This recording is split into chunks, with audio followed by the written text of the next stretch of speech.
I just bought a brand new Ferrari and parked it in the garage overnight. When I got up the next morning, the sports car was gone. I asked Aunt Wang, my live-in nanny, what had happened. She answered totally nonchalantly, "Oh, my son Li Qiong drove it out to meet his girlfriend." I didn't scream or throw a fit. I simply pulled out my phone and dialed 110. "Hello, police. I want to report a theft. Someone stole my sports car."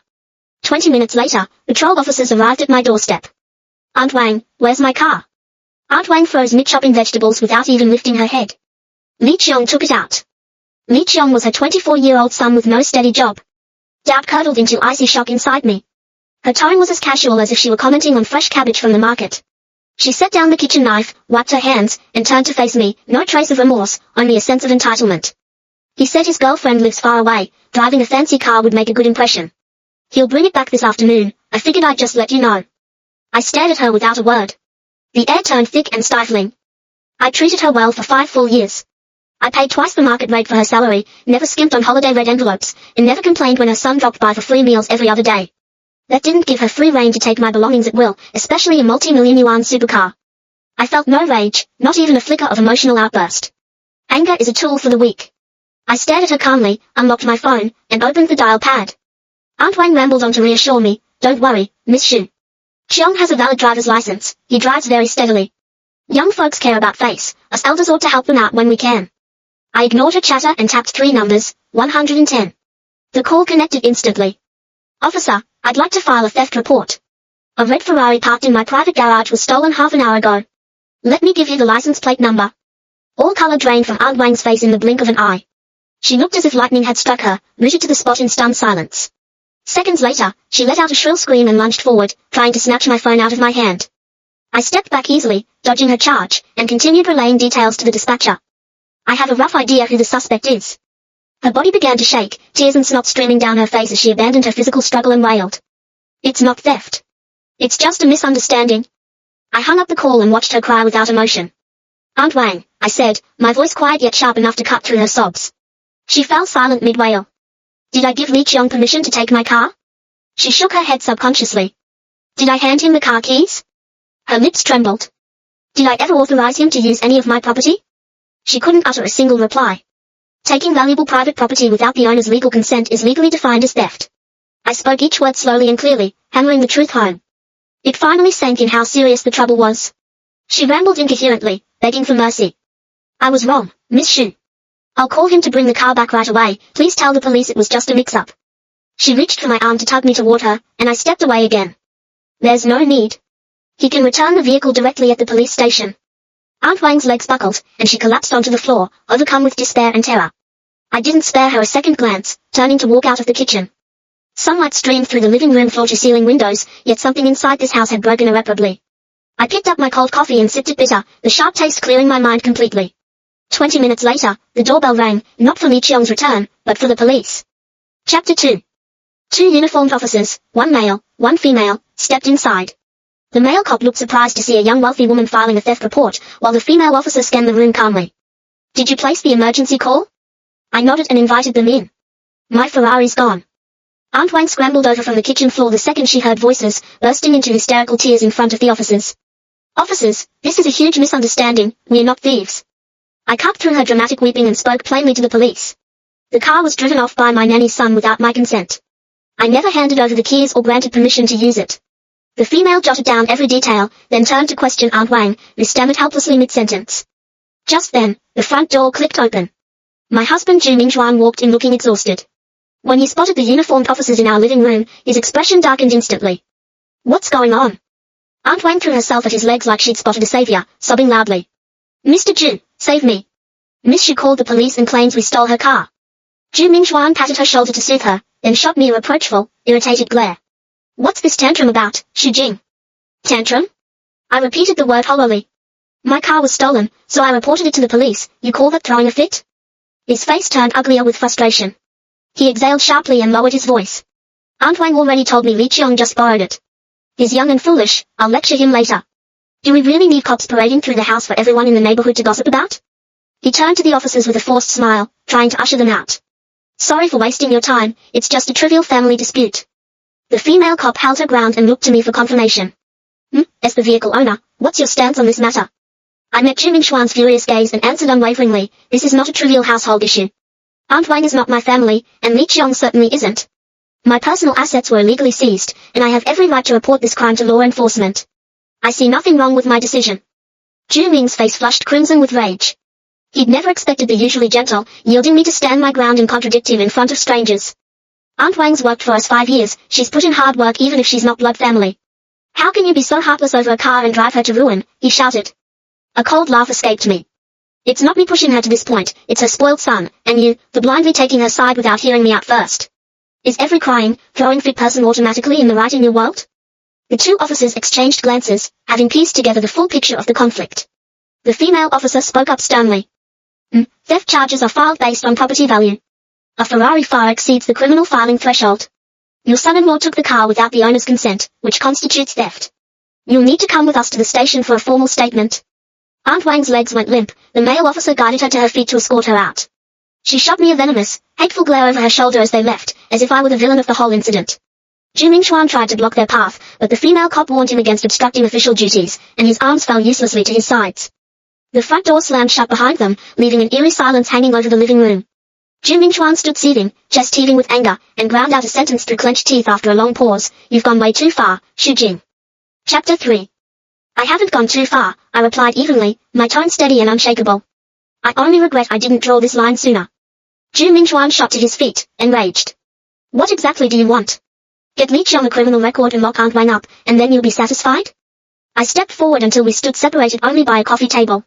I just want my property back, and for whoever committed the wrongdoing to face their due consequences.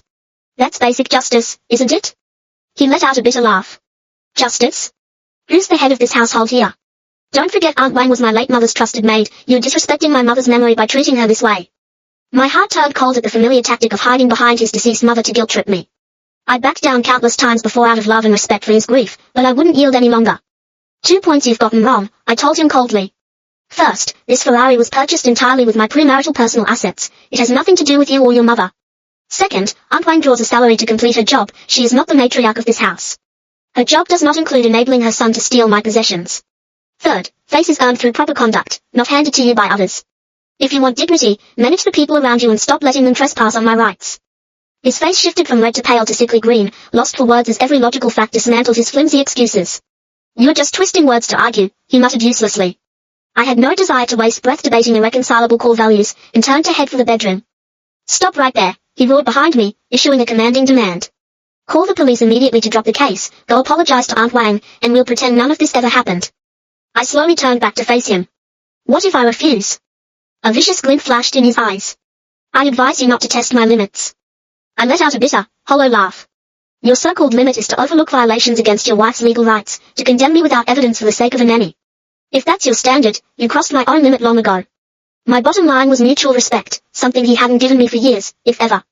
Silence stretched between us, broken by a new text notification lighting up my phone screen from an unknown number. I opened it to read Li Qiong's threatening message. You think calling cops scares me? Wait and see, you and that stupid car will pay for this. Zhu Mingxuan caught sight of the text, his face paling instantly. That bastard, he cursed under his breath. I stared straight at him. Do you still think I overreacted? The message was a sharp slap to his delusional idea of keeping the peace at all costs. I screenshot and saved the threat, then dialed the investigating officer's number again. Officer John, I've received threatening messages from the theft suspect. I'll send you the screenshots as evidence. After hanging up, I looked back at Zhu Mingxuan. He stared at me with a look of raw fear he'd never shown before. He finally realized I wasn't the docile, forgiving spouse he'd always taken advantage of. Some cages, once unlocked, would never trap the bird again. Chapter 4. Zhu Mingxuan's breathing turned ragged and wild, glaring at my phone as if it were a drawn blade cutting through his fragile sense of decency. Rage boiled over from his loss of control, and he lunged forward to snatch the device from my hands. I dodged easily, sending him stumbling clumsily off balance. I haven't lost my mind, I said, colder than his fury. I've simply woken up. I see clearly now that when forced to choose between me and a nanny, you picked her without hesitation. When someone threatened my safety, your first thought was not to protect me, but to blame me for stirring up trouble. He flushed red and pale by turns, arguing weakly that I ought to be more forgiving. She's elderly, her son's just a reckless kid, can't you cut them some slack? Forgiving and magnanimous were cheap words rolling off his tongue, after every compromise I'd made over the years had been treated as my natural obligation. I'd sacrificed my career, endured unreasonable demands from his relatives, and all my concessions were taken for granted. Now I stood up for my basic legal rights, and suddenly I was labeled petty and irrational. Ju Mingxuan, I said softly, I've been married to you 3 years, and I realize now I never truly knew who you were. He looked dazed at my quiet confession, waving it off as meaningless emotional talk and ordering me to retract the police report, claiming he'd cover all car repair fees to settle everything. I shook my head, rejecting his half-hearted compromise. This can't be fixed with money. He committed theft and sent threats. Aunt Wang abetted the crime. All charges will proceed as filed. He rose to his feet inches away from me, his hand raised as if ready to strike. I didn't flinch, holding his gaze steadily. His arm froze midair, then dropped limply to his side, defeated. Fine, do whatever you want, he muttered, then grabbed his coat and stormed out, slamming the front door hard enough to rattle the walls. Alone in the quiet living room, I sipped my cold coffee and felt no regret, only exhaustion for all the years I'd wasted clinging to a one-sided marriage built on my endless compromise. I dragged my suitcase upstairs and began packing my personal belongings, realizing this house, once supposed to be my home, no longer held any place for me. Deep cracks had split our relationship wide open, never to be mended again. Chapter 5. I hadn't finished sorting my clothes when a strange landline call blared from the wall. It was Ju Mingxuan's aunt, his father's elder sister, speaking in a condescending, accusatory tone before I could even greet her. I heard you called the police over a nanny's boy. How can you be so immature? Mingxuan works tirelessly to support this family, and you only create chaos for him. Aunt Wang was my late brother's maid, she's family to us. A mere sports car isn't worth making such a fuss over. Drop the police report immediately and reconcile with them. I let her finish her lengthy lecture before responding calmly. First, this vehicle is worth enough to hit the criminal theft threshold under national law. Second, Li Qiang stole the car and sent violent threats to harm me. Third, this is my marriage and my private property, distant relatives have no right to interfere in my legal affairs. I will not drop the case. I hung up and blacklisted her number without further discussion. Moments later, Ju Mingxuan's personal number called repeatedly, all sent straight to voicemail. My phone buzzed with an official police text from Officer Zhang, updating me on new developments. Li Qiang had crashed my Ferrari during reckless speeding while joyriding, causing heavy dents and scrapes to the doors and fenders, and officers had also discovered trace amounts of illegal controlled substances on his person during arrest.